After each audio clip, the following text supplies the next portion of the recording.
नमस्कार, मी पूजा वाळके गृहलक्ष्मीमध्ये अजून एका छानशा व्हिडिओमध्ये तुमचं स्वागत करते. तर सगळेजण या नाश्ता करायला.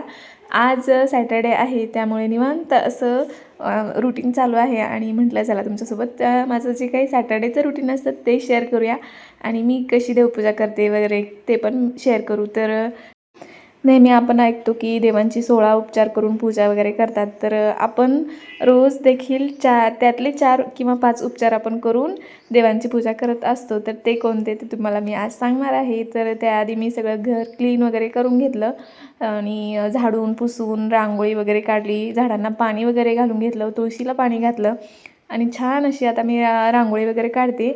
तर आता माझी देवपूजा फक्त राहिली आणि नंतरनं मग मी स्वयंपाक वगैरे पण बनवणार आहे. पण देवपूजा करता करता मी तुम्हाला आज सांगणार आहे की ती कोणते 4 उपचार आहेत आपण जे रोज नित्यनेमाने करत असतो, पण आपल्याला माहीत नाही की आपण म्हणजे अरे आपण कोणते कोणते उपचार करतो देवांवरती. तर चला व्हिडिओ कंटिन्यू करा आणि हो, माझी व्हिडिओ तुम्हाला जर आवडत असेल कुठेही तर व्हिडिओला लाईक शेअर सबस्क्राईब करा. तर आपण जी काही रोज देवाची नित्यसेवा पूजा करत असतो तर त्यातच हे 4 उपचार आहेत. म्हणजे षोडशोपचार म्हणजे काय, तर आपण अभिषेक वगैरे करून देवांचे मंत्र उच्चार करून पूजा करणे म्हणजे 16 उपचार असतात त्यात, तर ते पण आपण त्यातले 4-5 उपचार तर आपण करतच असतो.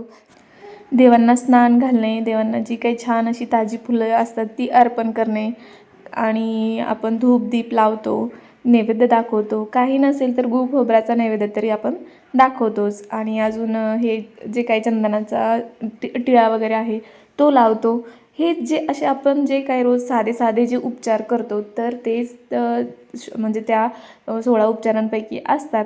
तर म्हणजे कोणी कोणी काय करतं फक्त दिवास वगैरे लावतं, पण तसं करण्यापेक्षा असं आपण फक्त 15 मिनटं काढली तर देवपूजा आपली अगदी छान अशी देवपूजा होते आणि रोजच्या रोज देवपूजा केल्याने मन अगदी प्रसन्न होऊन जातं. आणि माझं तर असंच आहे की मला देवपूजा केली ना की असं एक समाधान भेटतं आणि मी देवासोबत घालवलेला वेळ मला म्हणजे खूप आवडतो. त्यामुळे मी नित्यनेमाने रोज मी अशी देवांना अंघोळ वगैरे घालून देवपूजा करते. तर म्हणजे खरंच खूप म्हणजे खूप असं शांत समाधानी असं वाटतं आणि हा जो माझ्या घरातला कोपरा आहे ना तो मला एक ऊर्जा देऊन जातो आणि तिथं मी घालवलेला वेळ मला खूप म्हणजे असं एक एनर्जी देऊन जातो. त्यामुळे म्हणजे हे केलं पाहिजे, देवासोबत आपला थोडासा तर वेळ घालवला पाहिजे असं माझं म्हणणं आहे. आणि प्रत्येकाची कामं असतात, प्रत्येकाला वेळ असतोच असं नाही, पण आपण हे 4 उपचार तरी रोजच्या रोज केलेच पाहिजे. ते म्हणजे फक्त देवांना अंघोळ वगैरे घालणे, धूप दीप आणि फुलं असतील तर फुलं अर्पण करणे इतकंच. आणि काही गूळ खोबरं किंवा साखर आणि दूध साखर वगैरे पण ठेवली तरी देवांना चालते. तर असं म्हणजे ही 4 उपचार पण आपण रोजच्या रोज करू शकतो. आणि विशेष काही आपली पूजा असेल तर तेव्हा अभिषेक वगैरे आपले काही मंत्रोपचार असतील तर ते मंत्रोपचार वगैरे करून पूजा आपण करू शकतो. तर अशी साधी सिंपल पूजा करायला अगदी 15 मिनटं लागतात, पण अगदी म्हणजे खूप असं समाधान वाटतं त्यात.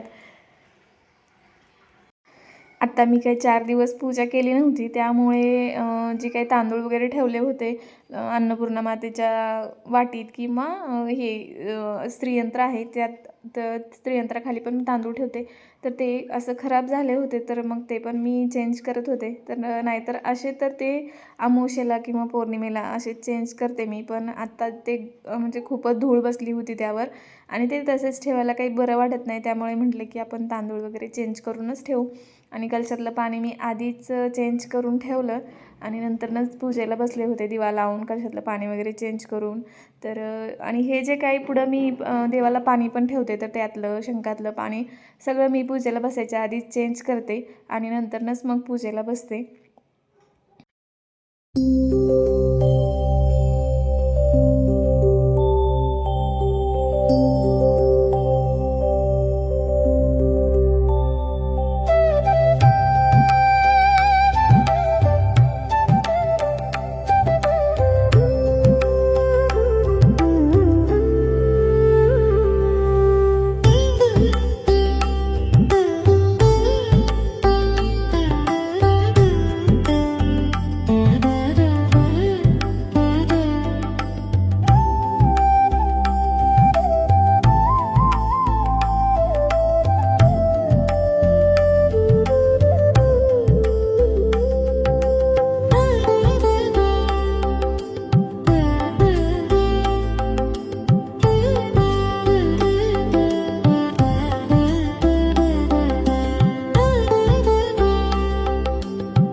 आजची पूजा माझी साधी सिंपलच आहे, म्हणजे फुलं वगैरे काही नाही आहेत, पण तरीसुद्धा देवपूजा केली की घरात अगदी प्रसन्न वाटतं, वातावरण अगदी छान प्रसन्न होऊन जातं.